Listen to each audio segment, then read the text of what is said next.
Tuko na kobe mwenye umri wa miaka 85, lakini pia tuko na mtaalamu wa kuongea na kobe.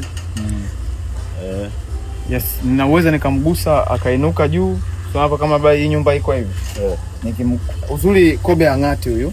Ukimgusa hivi juu hivi. Unaona? Anainuka huyu hapo. Unamuona?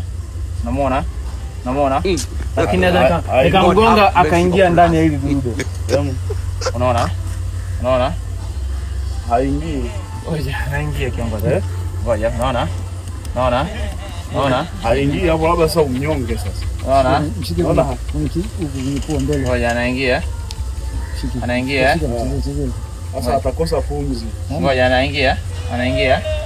Mchige huko. Mwache. Ni jeuri. Unaona kobe anafanya anachojisikia, hamna mtu anayeweza kuongea naye, si ndio? Wewe unaongea naye wewe ni gubu tu. Sio unaongea naye mbona? Mwambie basi alale. Anainuka.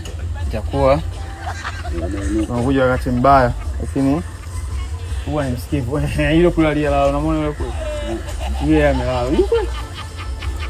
Au anataka lale huyu. No. Muita kobe. Naweza nikamuita akaja.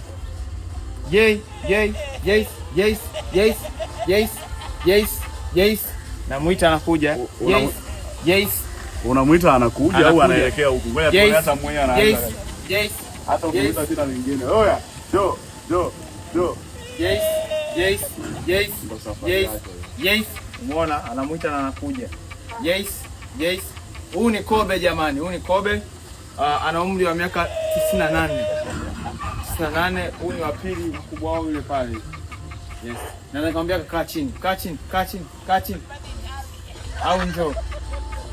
Kaa chini.